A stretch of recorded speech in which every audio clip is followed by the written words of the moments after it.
What if the Marvel Universe went through a moral inversion, meaning all of our heroes became villains and their greatest villains became heroes? What would these new dynamics and backstories look like? Today I'll be taking a look at a handful of the X-Men and some of their premier enemies. We are no longer in Universe 616. These are the evil X-Men of Earth 919. Let's start with the reason the X-Men exist at all, Professor Charles Xavier. Charles was born into a wealthy New York family, and when he was young, his father died and his mother remarried, introducing half-brother Cain Marko into his life. Cain was an abusive twerp, bullying Charles relentlessly. As he grew older, Xavier traveled the world, studying genetics, mutation, and human potential. He was very interested in the humanities and finding a way to broker peace between humans and mutants. In this time, he became a close friend with Eric Lensher, another mutant who shared his goal of preventing mutant suppression. Although their ideology eventually differed. While Xavier wanted peace above all else, Eric was more interested in mutant supremacy, and the two had a fairly violent falling out. In the movies, it was an accident of Eric's that caused Charles to become paralyzed from the waist down, although in the comics, it's because he was fighting an alien named, no joke, Lucifer in the Himalayas. I bet he really could have used a Sherpa named Jesus, huh? Sheesh, tough crowd. In any case, Charles returned home paralyzed, but motivated to show the world that mutants and humans could coexist in harmony.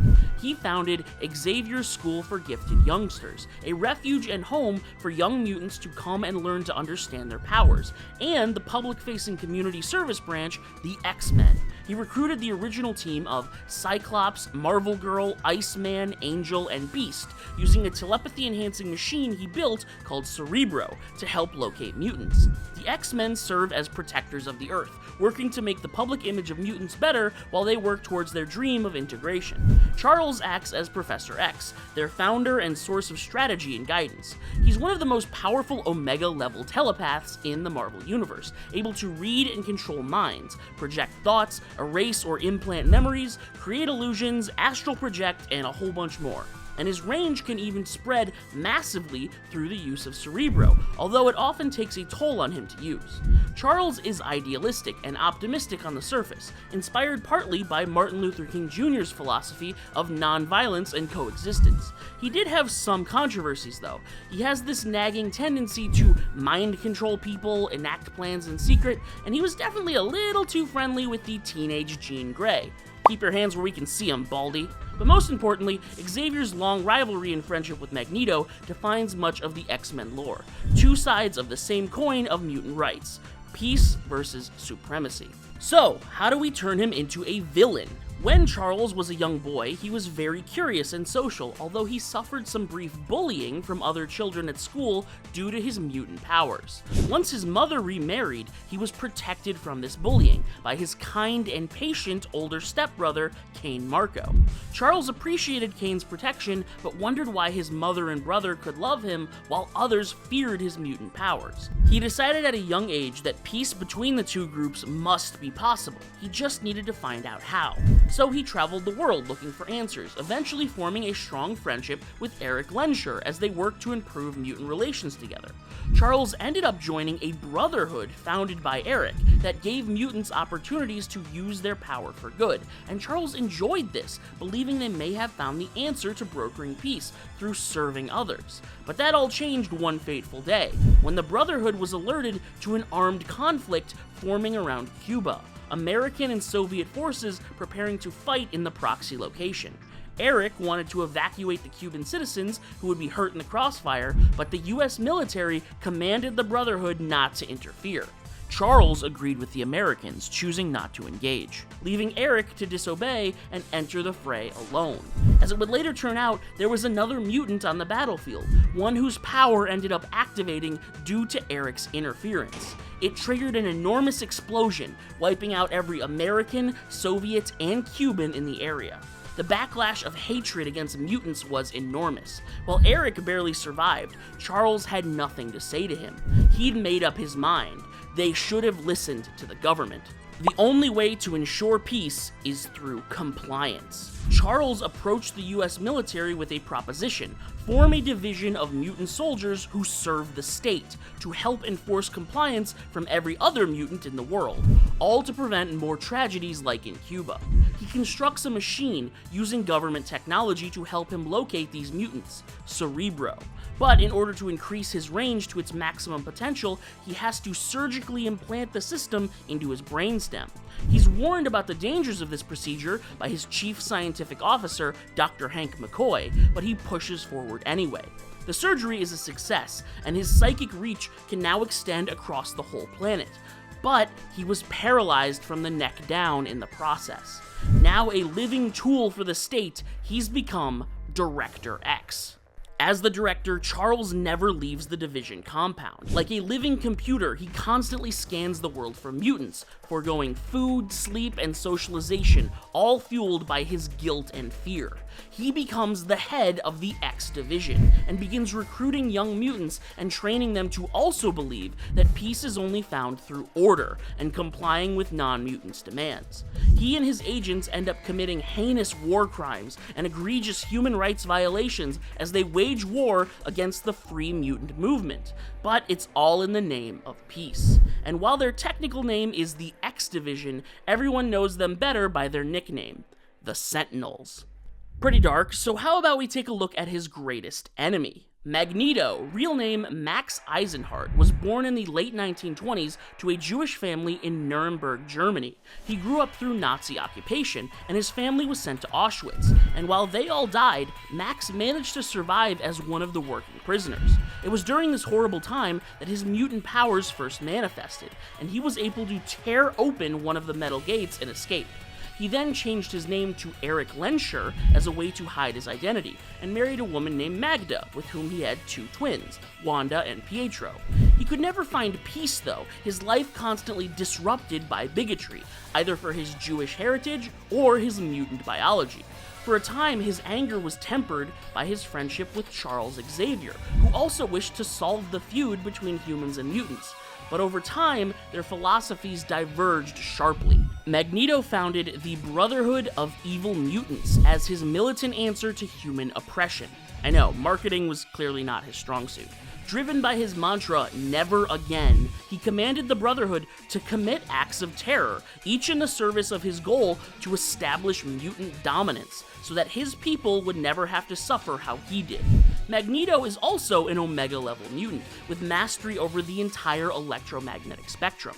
He can generate and control magnetic fields, manipulate any metal, and even control the iron in your blood to influence or harm people at a molecular level. When he focuses his powers, he can project electromagnetic pulses, electricity, radiation, heat, concussive blasts, not to mention absorb energy, manipulate light, and even gravity. He is a brilliant strategist and politician, having founded multiple nations and societies in his lifetime, and he's almost always seen wearing his iconic helmet, which protects him from mental attacks, almost exclusively from his bald ex-boyfriend. Kidding, of course. Charles and Eric actually have an incredible dynamic, forged from a deep friendship built upon shared struggle, masked in the tragedy that their solutions to that struggle is what ended up tearing them apart. Magneto is regal, eloquent, theatrical, and deeply philosophical, a charismatic revolutionary with a god complex that's all rooted in genuine trauma. He's ruthless when he believes it's necessary for mutant survival, but capable of redemption, if he can ever master his rage. So, what does this tragically villainous overlord look like as a hero? When Max Eisenhardt was a young boy, he was exposed to constant propaganda claiming that there was a master race, but he was not one of them. His family was captured and sent to a concentration camp where he watched each of them die, until one day, a miracle occurred. From within Max, a power awakened, and with a wave of his hand, he demolished the metal gates keeping his people trapped, leading to dozens of them escaping. Max went into hiding, adopting the alias Eric, and searched for answers regarding his incredible powers. He learned about something called a mutant, a type of person from any race, nation, or creed who would naturally awaken incredible godlike powers at a moment's notice. And upon learning this, Eric's upbringing all came to a head. there was a master race. There was a group more powerful and blessed than all others, and he was one of them. But unlike the Germans, he believes something more. As a member of this master race, the mutant race, it was his duty to wield his power with care. Believing mutants were the recipients of gifts from God, they are called to be better than the rest of humanity. And so he founded the Brotherhood of Higher Beings, a mutant secret society dedicated to protecting the Earth and showing humanity a better path forward. He lives by the mantra, mutants must be better. And during this time, he met a fellow sympathizer to the cause, Charles Xavier. The two became close friends, and Charles joined the Brotherhood. But during an armed conflict surrounding Cuba, they were told by the US government not to interfere. Xavier stayed behind, and Eric went in anyway, refusing to leave anyone in danger. On the island, Eric worked to evacuate as many people as he could before the soldiers arrived. And there, he discovered a mutant child. And the entire conflict was a smokescreen created by both governments in a bid to take out the child who was too dangerous to leave alive. Learning this, Eric used his magnetic powers to stop the attack, preventing the bullets from approaching the boy. But one of them activated an explosive vest. Eric lost his left arm in the explosion, and the boy was badly hurt, losing control of his mutant power. He detonated like a nuclear bomb, leading to a gigantic explosion that killed everyone there. Eric only survived by wrapping himself in dozens of layers of metal. When he was eventually discovered by Charles, the two had a massive falling out. Charles thinks they should have trusted the government, and far fewer people would have had to die. Eric says that those without power act in fear, and if they hadn't scared the child, no one would have died. Reaching a standstill, the two go their separate ways. Eric replaces his missing arm with one made of metal, and returning to his Brotherhood, declares a new mission. He will be the new North Star for humanity, so those horrors will never happen again. He names himself Polaris. As Polaris, Eric decides to push the Brotherhood further and establish a new mutant society so powerful that they will be able to act with complete geopolitical jurisdiction in order to protect humanity from themselves without needing their permission. He founds a new mutant nation on the destroyed Cuba, recruiting immigrants from all across the world looking for freedom from mutant persecution. He leads them as their prophet king, explaining that his left arm, once marked with a numbered tattoo by his oppressors, is now engraved with intricate patterns encircling the names of every mutant brother he's lost. And as true higher beings, it is their duty to see all men as worthy of respect and remembrance, never reducing them to a simple number.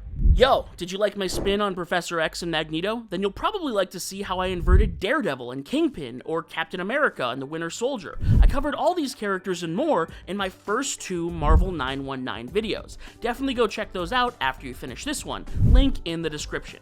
Now, back to the X-Men, or should I say, the Sentinels. As a child, Scott Summers and his younger brother Alex were thrown from their parents' plane when flying home from a vacation. Probably should have mentioned his dad was a pilot. Anyway, the boys parachuted to safety while their parents were seemingly killed in an alien attack. This is when Scott's mutant power manifested, optic beams bursting from his eyes to slow the fall. But he hit his head when they landed, disrupting his ability to turn the beams off. Scott ended up in an orphanage run by an evil immortal geneticist, Mr. Sinister, under the alias Mr. Milbury, who secretly experimented on him, monitoring the Summers bloodline for its genetic potential. He also sent Scott's brother away and prevented Scott from being adopted, purposely isolating him for years. At age 14, when Scott happened to be near a construction site, he heroically used his I-beams to destroy the debris of a falling crane to save the people underneath. But those people mistook it as an attack and formed an angry mob to chase after him. Scott ran for his life, until finally he was rescued by Charles Xavier, who invited him into his school for gifted youngsters. finally granted a home where he was loved and accepted, Scott flourished. Professor X made Scott the first X-Man, giving him his signature ruby quartz visor to control his optical powers, and trained him as the team's leader, Cyclops. Scott formed a deep father-son bond with Xavier, but since then has repeatedly clashed with him over philosophy, Scott taking a more militant approach than Charles, but not as much as Magneto. Scott is the leader and face of the team, forging a unique bond with each of the members, most notably his complex but deeply romantic history with Jean Grey, his hot-headed rivalry with Wolverine, and his various clone and not clone children from different versions of the future. We're not getting into all that today. Cyclops' primary mutant power is his optic blasts. He projects powerful beams of concussive force from his eyes. These are essentially portals to a dimension of pure kinetic energy. But his greatest strength is probably his tactical and strategic mind. He has countless contingency plans always falling out of his ass, or I guess his eyes. He is the dependable, trustworthy leader that every member of the team looks up to, and he's a stronger man than me, because he somehow survived all this time with a girlfriend who can read all of his thoughts whenever she wants. But seriously, Cyclops has been through hell and back. His struggles with leadership and making the hard choices are what make him so compelling as a hero. So how about as a villain? When Scott Summers and his brother Alex leaped from their parents' plane to avoid an alien attack, Scott's mutant powers activated for the first time, and he accidentally struck Alex during freefall, causing his brother to spiral away, separating the two. Scott was rescued, but never learned what happened to his brother. He was then briefly taken in by an orphanage and cared for by a kind Mr. Milbury, but after an incident where another child stole his glasses and he accidentally hurt him too, Scott ran away. He wandered around blind for several days until he finally opened his eyes by accident and blasted a hole in a police station. He tried to stop himself, but ended up destroying several cars and hurting pedestrians as he was chased by police. They were going to try and apprehend the child when men in military uniforms arrived. Scott had been located by the X Division. Charles found him with Cerebro and adopted him into the care of the military at age 12. From that day, he was raised under Xavier as the perfect student, an example for mutants who act with compliance to the state. They could be rehabilitated, so they wouldn't hurt anyone else with their uncontrolled powers. Despite this, Scott's fear of hurting others weighed heavily on his heart, informing the kind of soldier he would be. He pushes hard politically for mandatory mutant registration across the country, and he holds a deep grudge against other mutants who don't comply with the X Division for putting other people in danger with their powers, projecting his own self-hatred onto them. In the field, he frequently brutalizes or kills non-compliant mutants when he doesn't need to, depending on how brazen they are. He's known by mutants across the country as Big Brother, the all-seeing eye who will track them down no matter where they go. Agent Optic.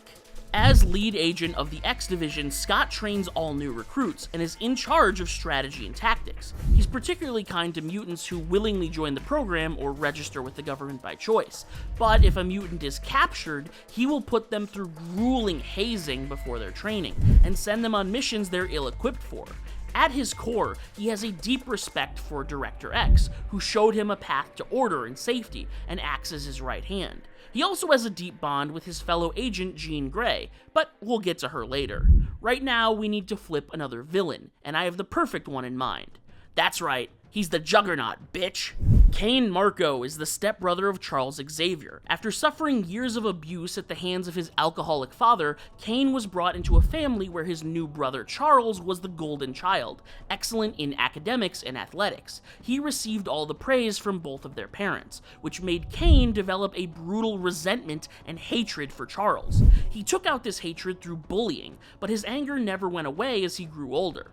As adults, he and Charles were shipped off during the Vietnam War, and Cain attempted to desert, finding himself in a hidden shrine to Cyttorak, an otherworldly god of motion. Charles tried to bring him back to their regiment, but the cave collapsed when Cain touched a glowing red gem.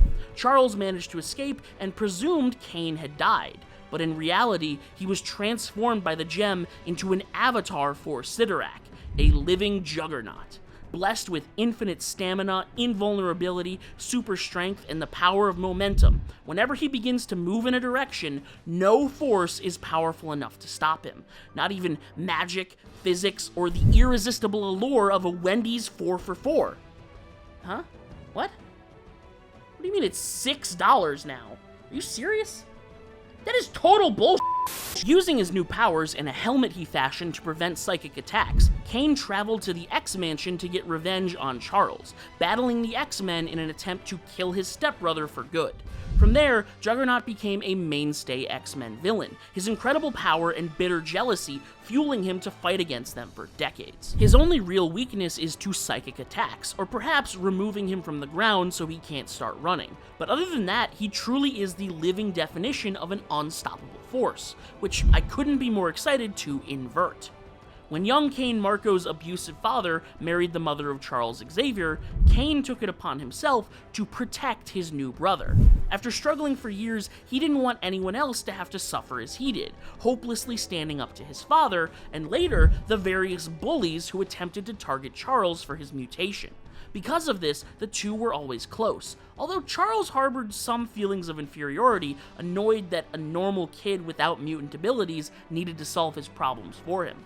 Despite this, Kane continued to be a patient, loving, and protective brother, sticking with Charles during their entire time in the Vietnam War and supporting his brother's worldly travels, looking for a way to broker peace between humans and mutants.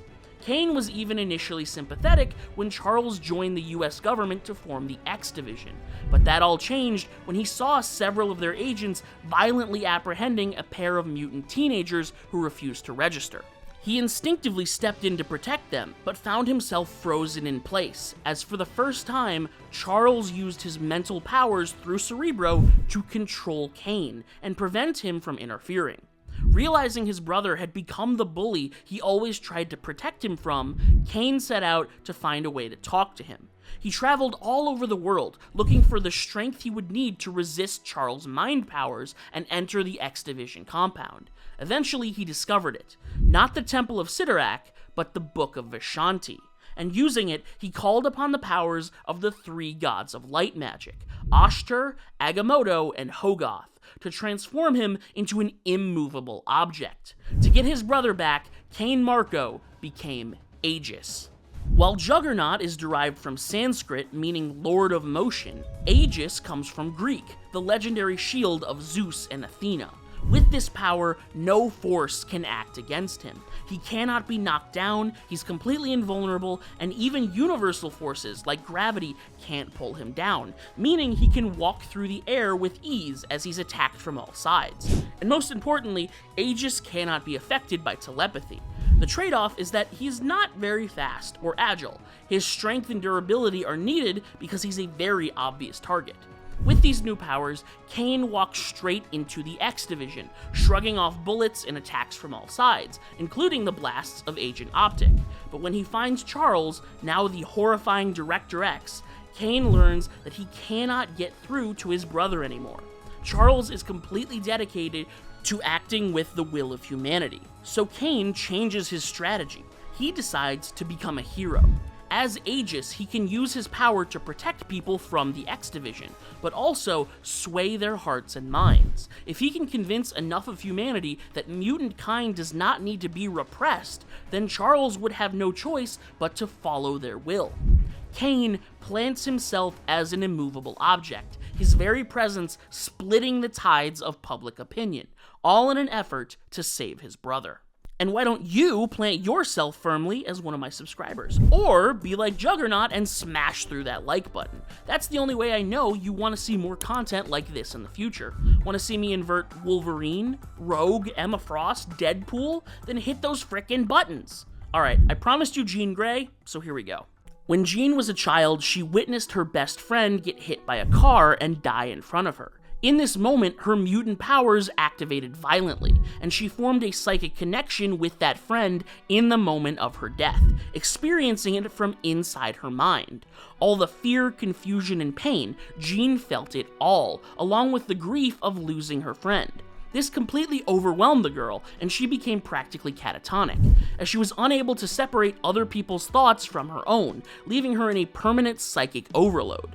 She would have been trapped like this forever if she wasn't found by Professor X, who tracked her down after sensing her immense psychic power. He was able to enter her mind and set things straight, giving her control back, separating her identity from those of others, and stabilizing her consciousness. He also placed several mental blocks on her powers, intentionally weakening her so she would grow to have better control. Taking her into the X-Mansion, Jean becomes his student and finds a new family with the X-Men as the team's sole female member, taking the codename Marvel Girl, which didn't stick at all. Unfortunately, we aren't all blessed with super creative banger names like Iceman. Yeah, so Jean was a premier member of the team and often the heart, helping provide emotional stability and moral direction, and in this time, she fell in love with Cyclops, the two becoming an inseparable pair.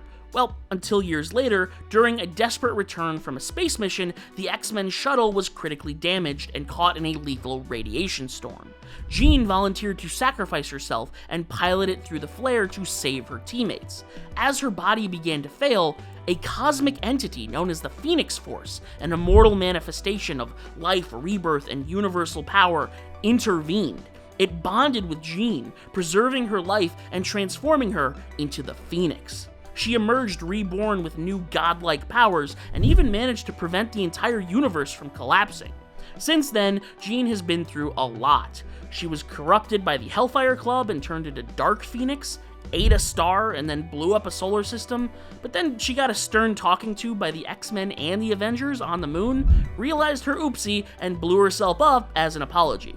I'm kind of making light of it. Jean suffered enormous guilt and heroically decided to end her own life to protect the universe from the wrath of the Phoenix.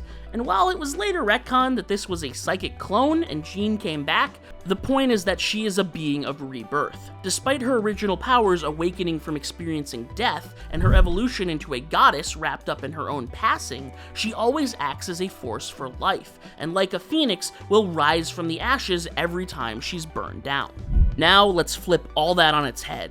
As a child, Jean Grey witnessed the death of her close friend, and in that moment, her powers awakened. Forming a psychic link, she felt the intense moment of pain, fear, and death, and her newly awakened mind instinctually became a beacon, projecting those feelings outward to infect everyone in her entire town.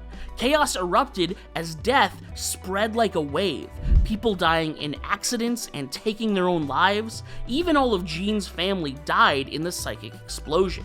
Fortunately, this horrifying beacon is picked up by Director X, locked into Cerebro. He senses Jean's mind going haywire and reaches out to her. He's able to push past the waves of death and place limiters on her mind, but he's too late to fix her beyond that. Jean developed a personal association with the concept of death, believing it to be her new spiritual identity. Seeing her immense power, Xavier decides to recruit her, sending agents to collect her and bring her back to the Division compound. He trains Jean to be an agent, teaching her how to control her telepathy and telekinesis. Jean herself is very emotionally hollow. She thinks there's no meaning to life or existence, but she's very grateful to Director X for giving her control back and will do anything he says. Once she's old enough, she joins the X Division as Agent Omega. When she heard a scientist classify her as an Omega-level mutant, she became fascinated with the term, how it represents the end of all things. As you would guess, she's extremely antisocial, often talking to herself for hours. Xavier has looked into her mind, but can't see a mental image of who she thinks she's talking to, although Jean swears there is a beautiful woman who is always by her side, who helps her focus during missions. Other than this imaginary friend, Jean only cares for one other person, Agent Optic. She met Scott during her training and found out he wasn't creeped out by her like everyone else was. He was concerned for how she must have felt when her powers first awakened. And despite the rage inside of him, he was far more focused than anyone else she'd ever met. This made his mind quiet, something she grew a strong affinity for. As the two were raised together, they grew very close. But this was all brought to an abrupt end when, on a mission, Scott was killed by a fleeing mutant. As he lay dead in Jean's arms, she spoke to her imaginary friend, asking Lady Death to finally intervene. And intervene she did. In return for bringing Scott Summers back to life, Jean Grey becomes the avatar of Mistress Death, Reaper. As Reaper, Jean's psychic powers are tremendously increased. She can connect with the minds of all souls who have passed, conjuring their ghosts to fight on her behalf. A single touch from her can reduce any living being to bones, and her telekinesis is massively amped, allowing her to tear the very earth apart. In a permanent state between life and death, she cannot be killed with any traditional means. Only by touching the heart of Jean Grey does anyone stand a chance at stopping the Reaper from turning the cosmos into a sprawling graveyard. But let's take a step away from death for a minute and take a look at an immortal. Nathaniel Essex was a 19th century British scientist in Victorian London, deeply influenced by Darwin's theories of evolution, but frustrated by what he saw as moral and ethical limitations holding back progress. After losing his young son to illness and birth defects, he started conducting his own experiments on both the living and the dead. However, his wife Rebecca discovered his horrific science fair projects and left him out of fear, and Essex grew increasingly ruthless. He did eventually see his wife again on her deathbed, where she cursed him, calling him Sinister. And Essex is such a little freak, he thought that went hard, and adopted it as a name, calling himself Mr. Sinister. But his supervillain status was really cemented after he was rejected by the scientific community and discovered by an ancient Egyptian mutant, Apocalypse. Interested in his research, Apocalypse used his celestial technology to transform Essex into an ageless, superpowered being with chalk-white skin and enhanced abilities. This granted him immortality, telepathy, telekinesis, energy projection, molecular shapeshifting, and honestly, anything else the writer thinks would up his creepy factor that issue, boosted further by his own experimentation on himself.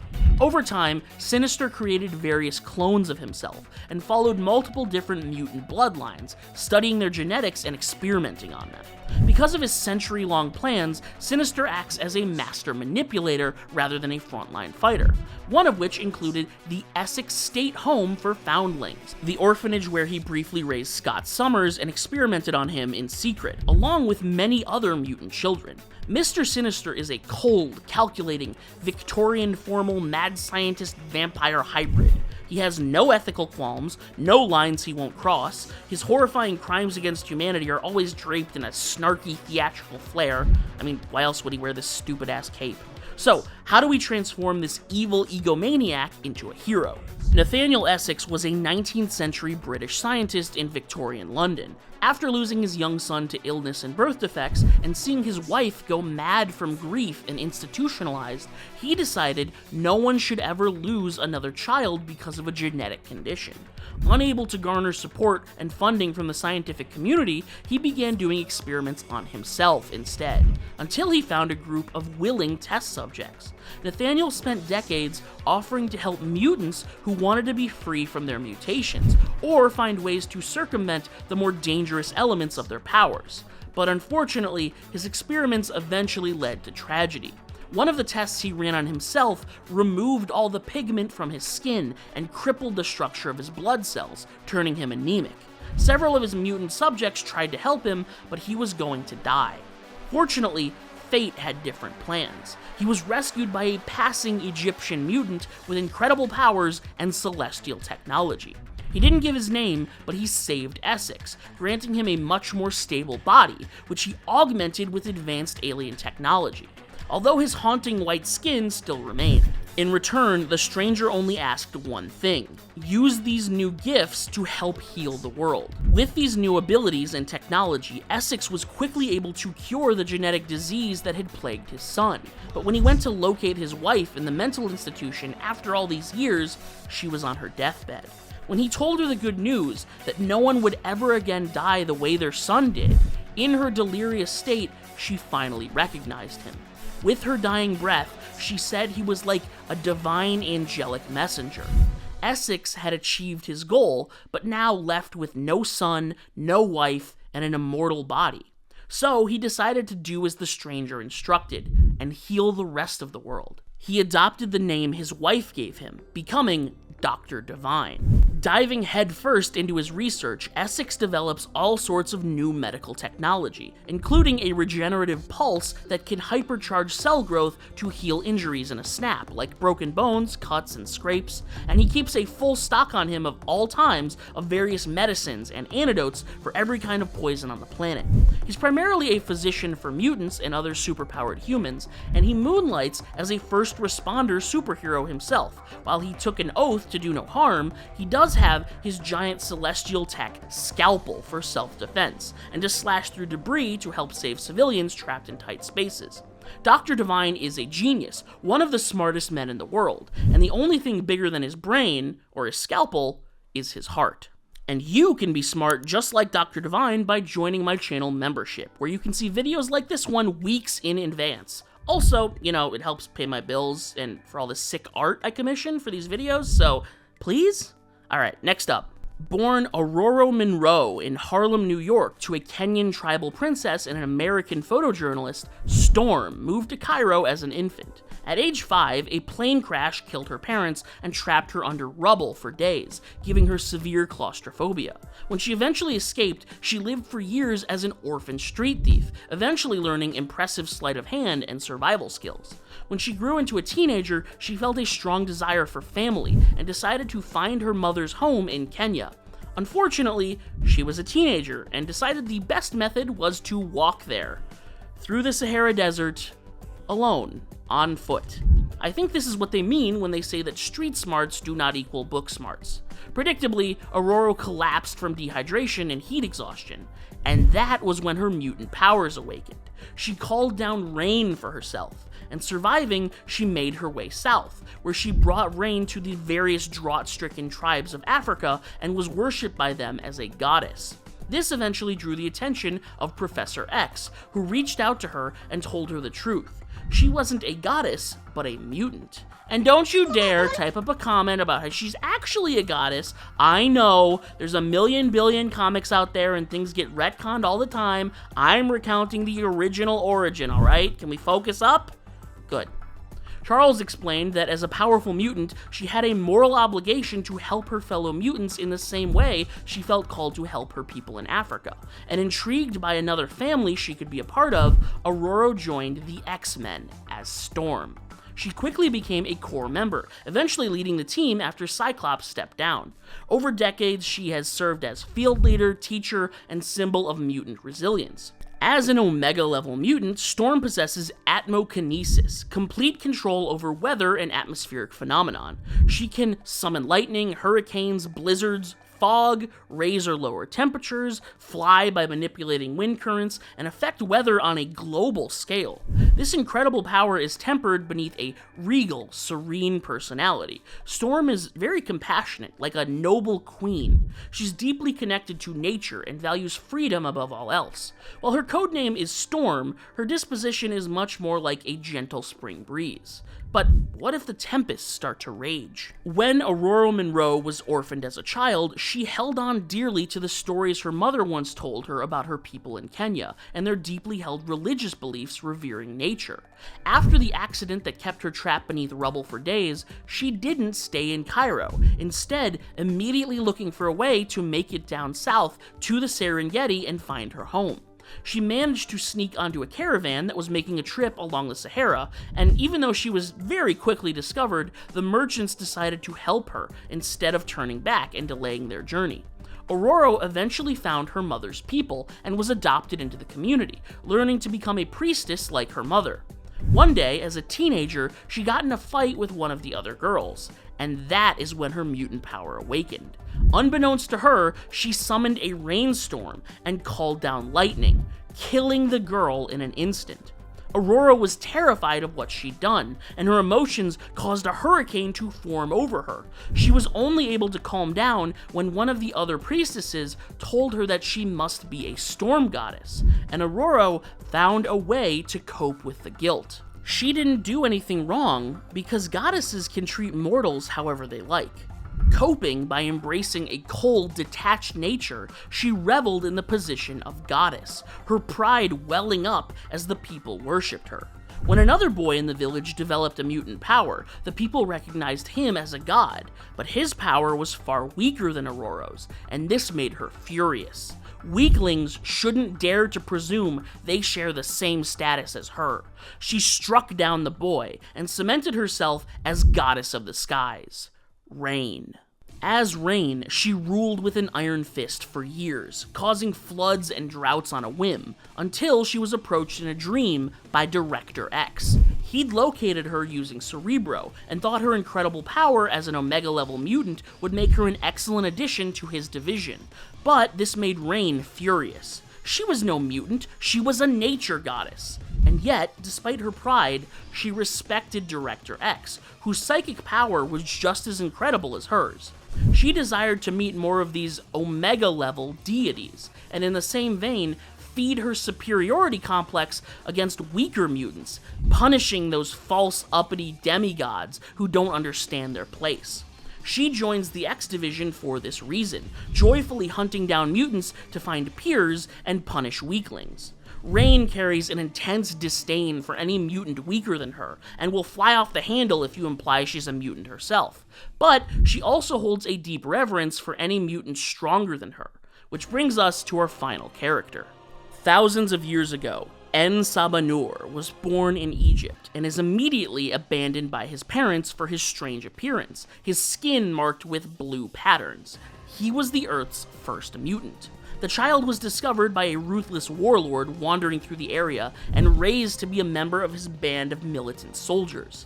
In this time, the boy learned his brutal philosophy: might makes right, the strong are the ones who deserve to live, and weakness leads to death.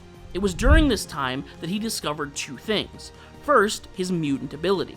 En-Sabah-Nur could manipulate his own molecules to alter the structure of his body, letting him grow, shapeshift, regenerate from injuries, and also giving him incredible strength, durability, and immortality.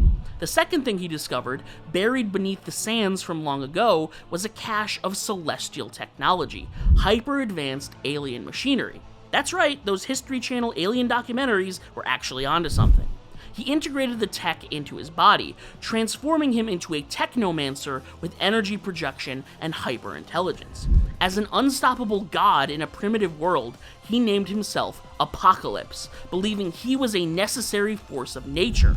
Apocalypse set out to wipe humanity from the face of the earth, forcing them to evolve to become strong just like him. He used his celestial tech and molecular manipulation to conscript other mutants into his army, upgrading their powers and brainwashing him into his 4 horsemen of the apocalypse. Seeing that the ancient world did not have enough mutants to respond to his plan to evolve humanity, he put himself into stasis, planning to awaken and challenge the world once the mutant population had increased. He woke up several times throughout history to check on the status of humanity and plant seeds for his eventual global destruction plan, including in the late 18th century, where he tasked Nathaniel Essex with studying mutant biology. When the mutant population exploded in the modern day, Apocalypse awoke, just in time to battle the X-Men as one of their greatest, most powerful enemies. Apocalypse is a walking extinction event, the origin of all mutants who turns friend into foe and plans to burn the world to ash. Aren't you excited to see me turn him into a good boy? Me too. Long ago, En-Sabah-Nur was born of royalty, the son of a pharaoh, but was abandoned outside the palace because of his appearance. The baby was going to die, but he was taken in by a slave woman who recently lost her own child, and it was this woman who loved and cared for him. The boy's powers first manifested when his mother was being attacked by a slave driver. He stepped in front of her, and his body adapted to be as hard as stone, taking the cracking whip with ease. Seeing the immense power he possessed, he began a revolt to free the other slaves, using his mutant powers. The pharaoh heard of this uprising, and seeing the face of the revolution, the queen recognized him from years ago. Amazed her son was still alive, she offered him a place as prince once again. At that time, it was believed that Egyptian royalty were gods themselves, meaning that he was always one of them, a god. But during his time as a slave, En-Sabah-Nur had come to believe that a god would never need to rely on the work of slaves, and he lashed out in anger, killing his father and mother, the pharaoh and the queen. Despite the justice served, he immediately regretted his actions. If gods didn't need slaves to work for them, they should also be strong enough to let their enemies live, and he vowed to never again take the life of anyone weaker than him. With these new ideals, he established an era of peace as the new pharaoh, teaching his children to revere the weak and protect them. In this time, he discovered amidst the pharaoh's treasure ancient celestial technology, which he used to help heal others. However, when he tried to distribute this technology to his citizens, he found that people were killing each other with it, so he decided to keep it to himself, integrating it into his own body. He named himself the beginning of a new world, where gods who rule humanity would be just and kind, and his descendants would inherit both his powers and his duty. He is Genesis, the father of all mutant kind. Because Genesis does not age, he eventually was overcome with grief, seeing his children grow old and die before him. So he designed a stasis pod that would put him to sleep, waking every several hundred years, where he would appear and help humanity before returning to his slumber, with the goal to gradually guide the world towards a better future. The last time he awoke, in the late 1800s, he discovered Nathaniel Essex as he was looking into mutants that were gathered in that area, and entrusted him with some of his technology in the hopes that it would aid his research.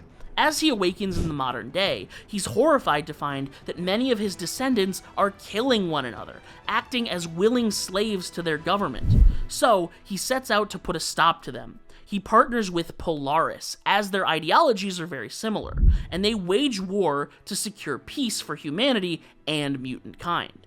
And selecting willing servants from Polaris' brotherhood, he transforms 3 of them into his elite guards, benevolent godly servants who will protect the world, his 3 archangels. Stay frosty.